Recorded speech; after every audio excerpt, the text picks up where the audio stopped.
This is Tryon Hammy,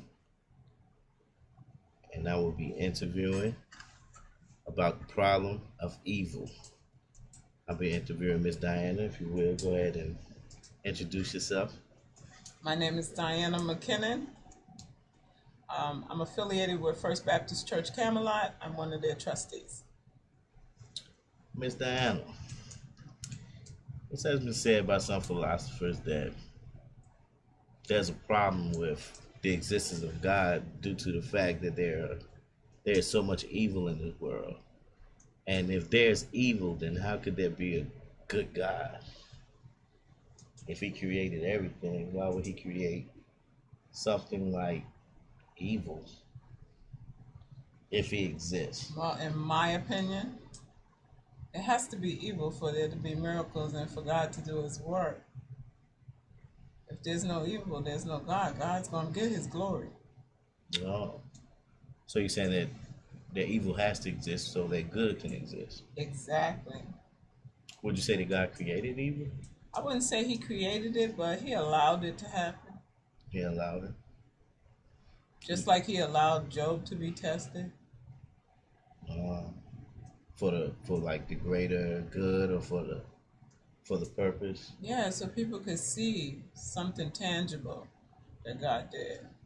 Or to build the faith, maybe. To back up that faith, To yes. back up the faith. I got you. Because some people would say that, the evil, some people argue that, the evil is there because people are innately evil. Or that they are, I can't think of the word, let's just say bad people on his own, and that they have the free will to choose. God gave us free will, and they have the will to choose to be evil. Would you say that if God created us and He's all powerful, All um, knowing. and all knowing, would you say that this all powerful and all knowing God would intentionally create His people to choose to be evil? Well, he gave us a choice. So we can choose good or bad. We can choose between yes and no. So yeah, I say he gave us freedom to do that. But it's up to us. And I don't think anybody was created bad. There's no bad. It's a bad spirit. And that spirit can come upon any of us. But I don't think people were just born bad. No. Okay. So you want to say that he that would you say could you say that he could have or he should have or he would have created us to only choose to be good? Could that even be possible? I don't think that's possible. I think God just, because he is so knowing and so understanding, and because he know that sin was present in the land, I mean, his son died for our sins, so, he knew this was going down Yeah. before it even went Before it down. even went down. Yeah. So we decided. Let's just say we decided to. We tried to argue with the unbeliever that the Creator God does exist in the middle of evil, and this person would say, no, he doesn't exist because if he was such a good God. Let a storm come and see on that unbeliever who they call Jesus. Something happened, Jesus. Automatic. Go Automatic. Go to that. Or either they go to their spiritual person that they know is a Jesus lover and say, "Pray for me." That's it. They go to that family member that they know is all the way in. Pray for me. Yeah, because it's kind of weird because we look at the problem of evil and look at the argument that was made on it. And the guy was saying that because that there was evil and God being who he is, being supposedly being all powerful, you know, how could this be? If he's a good God, he's wholly good, then how could he be partly bad? And several people tried to counter it with, you got the free will and you got the greater plan. Basically the same thing you were saying. And I think we done talked now about at least 2-3 minutes. So if you can just take us on in with a way that you yourself would explain to, let's just say me, if I was an unbeliever, what would be your argument that God does exist? Well, from my personal experience, I know He exists in my life. He brought me out of, would you say, darkness into His marvelous light. I mean, He just delivered and He knew and He was there when I didn't even know. He kept me when I didn't even know I was being kept. But when things happen in your life, and they're so mysterious, people don't understand how they happen, why they happen.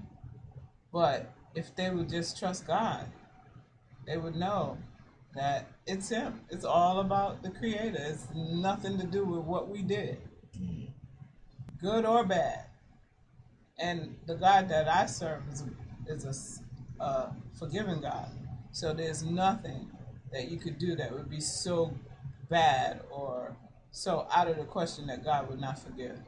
I like that, because I would just add to it that even in evil, you know, the reason why I couldn't even see anybody with any academic sense arguing that there is or isn't a God because of evil is because evil is left to perception. It's just like beauty.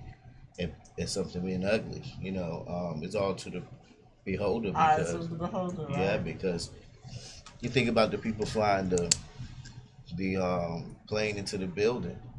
For the Americans, they were victims. So the people that flew the plane in there was victimizers. But for the people that flew the plane in there, they was heroes. Right. They were doing what they thought was the right thing. Yeah. So what is evil? Or slavery. If I was a Southern Baptist preacher and I was trying to tell a Southern slave owner at the time when we had slavery in this country that God doesn't God doesn't like you having slaves, and then some unbeliever come up with God don't exist because you're a slave owner, then I could see the slave owner saying, what's evil about it? Because I see it as the will of God, right, to own slaves, or KKK. I see it as the will of God to kill off the blacks, or Hitler. I see it as the will of God to kill these Jews. You know what I'm saying? So evil will be left up to the beholder. So it'd be hard to argue that God doesn't exist on the premises of evil, because what is evil? Because everything that we say evil may not be evil, because our righteousness is filthy rags in the eyesight of God. Exactly. And all you have to do is go through a storm. Once you go through a storm, you realize that there is a God. There is a God. There is a God. And that'll be a religious experience. It could be religious, spiritual, whatever you want to call it. I like to think of it as non-denominational. It doesn't have no color. It doesn't have any gender. Yeah, no it's name, just no line. Yeah, it's the mystery of it, of a higher power. Higher power. I agree. So that's a wrap, folks. We done 8 minutes. Oh, I got a time up here. I got 8 minutes. All right. Thanks, Miss Diana. All right.